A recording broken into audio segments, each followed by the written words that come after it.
Hello, welcome to my channel Sudiksha beats. ಈ video ನಿಮ್ಗೆ ಖಂಡಿತವಾಗಿ ಉಪಯೋಗ ಆಗುತ್ತೆ. ಸೊ ದಯವಿಟ್ಟು ವಿಡಿಯೋನ ಎಂಡ್ ವರೆಗೂ ನೋಡಿ.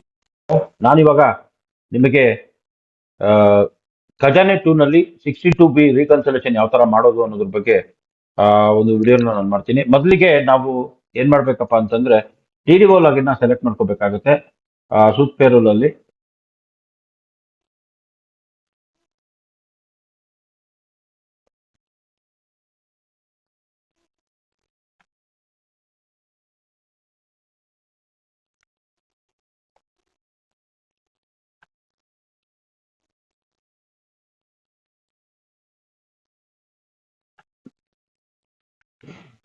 DDO ಲಾಗಿನ್ ಅಲ್ಲಿ ಮೊದಲಿಗೆ ನಾವು ಅಕೌಂಟ್ ಅಂಡ್ ಕಂಪೈಲೇಷನ್ಗೆ ಹೋಗೋಣ. ಅಕೌಂಟ್ ಅಂಡ್ ಕಂಪೈಲೇಷನ್ ಹೋದಾಗ ನೋಡಿ, ಇಲ್ಲಿ ಎಕ್ಸ್ಪೆಂಡಿಚರ್ ರೀಕನ್ಸಲೇಷನ್ ಅಂತ ಇರುತ್ತೆ.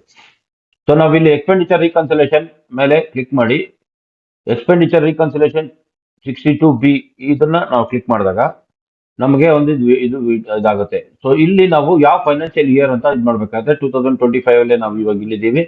ಮತ್ತೆ ಇಲ್ಲಿ ಮಂತ್ ನಾವು ಇವಾಗ ಮಾಡ್ಬೇಕಾಗಿರೋದು December month. So December month ನ ಸೆಲೆಕ್ಟ್ ಮಾಡ್ಕೊಂತ ಇದ್ದೀನಿ. ಇದಿಷ್ಟು ಮಾಡಿದ್ಮೇಲೆ ಜನರೇಟ್ ರಿಪೋರ್ಟ್ ಅಂತ ಇಲ್ಲಿ ಕ್ಲಿಕ್ ಮಾಡ್ಬೇಕಾಗುತ್ತೆ. ಸೊ ಜನರೇಟ್ ರಿಪೋರ್ಟ್ ಅಂತ ಕ್ಲಿಕ್ ಮಾಡಿದಾಗ ಸಾರಿ ಸಾರಿ ಸಾರಿ ಸಾರಿ ಸಾರಿ ಸಾರಿ ಸಾರಿ ಸಾರಿ ಸಾರಿ ಹೋಯ್ತು ಹೋಗಿತ್ತು. ಸೊ ನಿಮಗೆ ರಿಪೋರ್ಟ್ ಜನರೇಟ್ ಆಗುತ್ತೆ. ಅಲ್ಲಿ PDF ಅಲ್ಲಿ ಇದಾಗಿರುತ್ತೆ. ಆ PDF ನ ನಾವು ತೆಗೆದು ನೋಡ್ಬೇಕಾಗತ್ತೆ. ನೋಡ್ಕೊಂಡ್ಮೇಲೆ ಮತ್ತೆ ನೀವು ರೀಕನ್ಸಿಲೇಷನ್ ಮಾಡಬೇಕು ಅಂತಂದಾಗ ಸೊ ಇದು ವರ್ಕ್ ಲಿಸ್ಟ್ 365 ನೋಡಿ ಇಲ್ಲಿದೆ. ಅದನ್ನ ನಾವು ಕ್ಲಿಕ್ ಮಾಡ್ಬೇಕಾಗತ್ತೆ. ಇಲ್ಲಿ ಮಂತ್ ಮತ್ತೆ ಇಯರ್ ಇದೆ. ಇಲ್ಲಿ ನಾನು ಏನ್ ಮಾಡ್ತೀನಿ, 12 ಬ್ಯಾಲೆನ್ಸ್ ಇರೋದು ಅದೊಂದೇ. ಸೊ ಅದನ್ನ ನಾನು ತಗೊಂತಿದ್ದೀನಿ. ಸೊ ನಾನು ಇದ್ರೊಳಗಡೆ ಏನೇನ್ ಬಿಲ್ಸ್ ಎಲ್ಲ ಮಾಡಿದೀನಿ ಅನ್ನೋದ್ರ ಬಗ್ಗೆ ಇಲ್ಲಿದೆ. ಇದ್ರಲ್ಲಿ ಏನಾದ್ರು ನಿಮ್ಗೆ ತಪ್ಪು ಅಂತ ಅನ್ಸಿದ್ರೆ ಅಥವಾ ಏನಾದ್ರು ಇದೆ ಅಂತಂದ್ರೆ ನೋಡಿ, ಇಲ್ಲಿ ರೈಸ್ CR ಅಂತ ಇದೆ. ಅದ್ರ ಮೇಲೆ ಕ್ಲಿಕ್ ಮಾಡಿದ್ರೆ ನಿಮ್ಗೆ ಇದು ಇಲ್ಲ, ಇದು ನಮ್ ಸಂಬಂಧಪಟ್ಟಂತಲ್ಲ ಅನ್ನೋದನ್ನ ನಾವು ಇದು ಮಾಡ್ಬೇಕು. ಸೊ ಇದಷ್ಟು ಕಂಪ್ಲೀಟ್ ಎಲ್ಲ ಮಾಡಿದ್ಮೇಲೆ ನಾವು ಇಲ್ಲಿ ಏನ್ ಮಾಡ್ಬೇಕು, ಅಪ್ರೂವ್ ಅಂತ ಕ್ಲಿಕ್ ಮಾಡ್ಬೇಕು.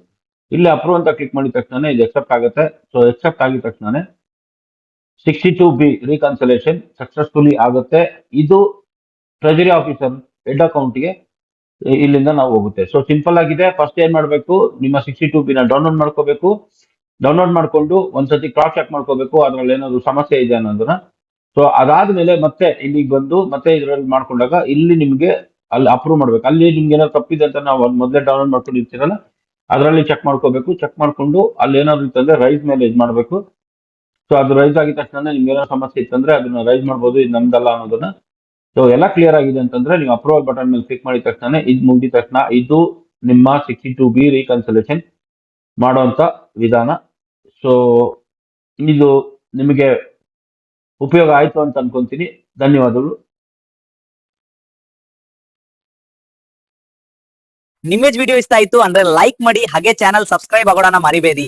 ಮತ್ತೆ ಸಿಗೋಣ, ಬಾಯ್.